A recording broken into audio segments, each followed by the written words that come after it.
So let's take the example of a counter which is 2-bit. Now we know that the count value has to add. So there is some kind of addition, right? The counter value, you add a value of 1. So +1 value is available. And this +1 value is stored in the flops on the edge of the clock. The stored value is again going to be available here to the adder, and the addition logic is going to add, and then again it is going to get stored. So this keeps on happening. So this is how your counter typically looks. So effectively, if you see, there is a combinational logic here and there is a storage element here, right? Two flops, these are storage elements. They are just picking up values and storing. And there is a combinational logic which is see, this logic is very similar to the combination logic we have seen till now. Whenever inputs change, the output changes. It's got no extra rule. Like, go back to that question which we asked when we saw the first combination circuit. I asked, are A1, A2, A3, A4 combinational? There is no guarantee about that, we said, right? How are they generated? We don't know. Okay. For example, here the counter value is not generated through a pure combinational logic. It is coming from a storage element, right? So what is the advantage of the storage element? It is going to hold this value until the next edge of the clock. Now that's a very powerful feature. We have taken it for granted, but it's the most powerful feature in the entire design, digital design, that we are going to hold this value for a certain duration of time, which is called the clock period. When we hold this value, we are giving ourselves a chance to manipulate or use that value for realizing functions. If you don't hold this value, and if it is continuously changing, you think for a minute, you will not be able to realize any functionality in reality. Correct? So this ability of the storage element is what is giving us a chance. Just like the way humans work, we store information of some, let us say, some pandemic, and we are going to use it in future, and that is going to help us get into new aspects of handling things, right? The ability to store is the key thing. So similarly, in the intelligent designs, you will find the storage element is a very key thing. In designing intelligence, I mean to say, storage is very key. So sequential logic, effectively, we can say, is a combination logic, stored and again re-evaluated, stored, re-evaluated, something like that, right?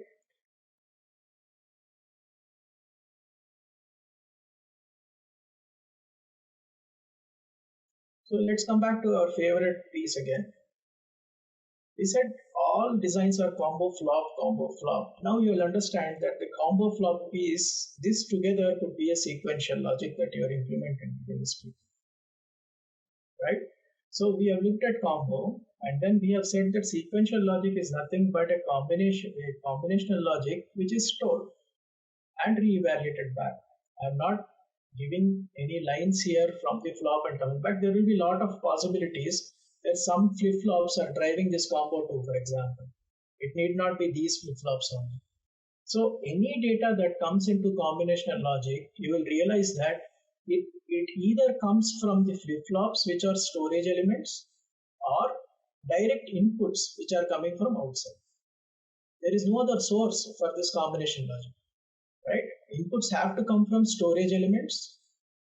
Here in this case, it is coming from flop 1. There could be other inputs coming from other flops. And the resultant of that is going to be stored in the next flop. So this is how the entire structure builds itself when we implement any design. Every design we will go and see, will ultimately translate to something else. So we have seen the styles of combinational logic. Sequential logic is equal to combinational logic plus storage elements we are saying. Now let us see how to code storage elements themselves. 1-bit flip-flop. 1-bit flip-flop, always, what is a flip-flop? At the edge of the clock, D value is getting passed to Q, that is, it's available at Q. And after the edge is over, the value is held until the next edge happens. So this flop holds the value, which means the Q will be showing the same value until the next edge of the clock. Even if D changes, D can keep on changing, but still it is not going to be allowed to be stored until the edge of the clock happens. That is the fundamental behavior of a flip-flop. So always at pause edge of, let's assume this is a flop which comes at the pause edge of the clock. It honors the pause edge of the clock for allowing D to Q. Always at pause edge of the clock, data out is data in non-blocking. Data out is non-blocking data in. And this is the key.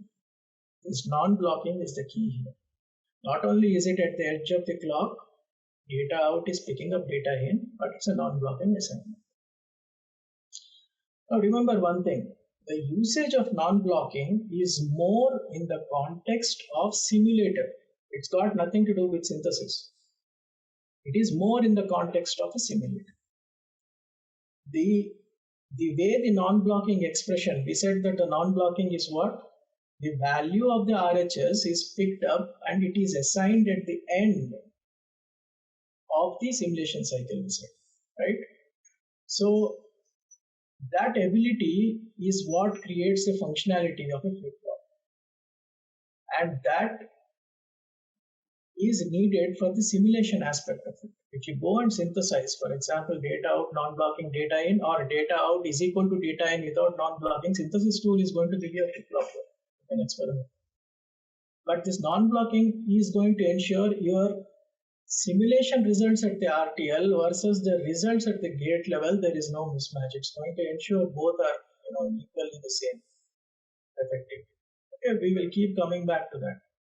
However, at this moment, realize that the way to implement a 1-bit flip-flop would be edge of the clock, data out, non-blocking data in. This is how you would express the code.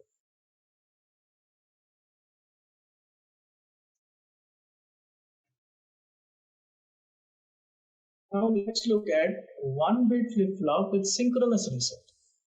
What are we trying to say here when we say synchronous reset? So this is that 1-bit flop, but we are saying on the D path, we want to say that if reset happens, that is in this case it's active to reset, if the reset happens, then we want to pass, if the reset is 0, we want to pass a value of 0. If the reset is 1, then we want to pass data in. Okay, so this is the structure that we are interested in, but the value of data out becoming 0 is dependent on the edge of the clock. Okay, so always at the edge of the clock, pause edge of the clock, if reset n is equal to 0, data out is 0, this is the additional piece that comes in, else data out is data in.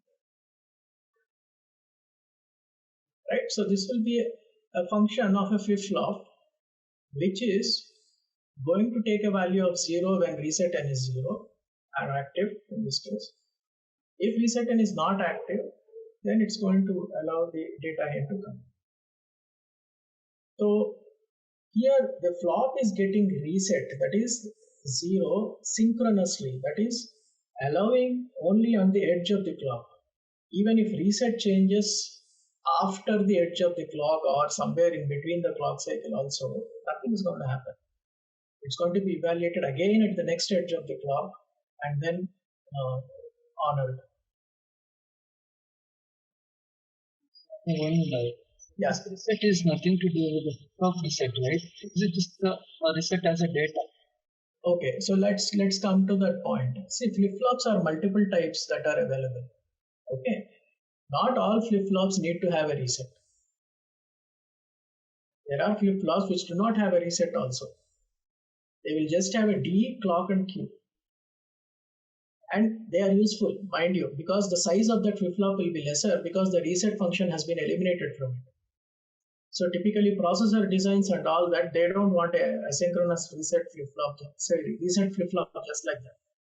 Because they are very, very conscious about their area penalty or whatever. So you could actually use flip-flops without reset also. That is the point I'm trying to make.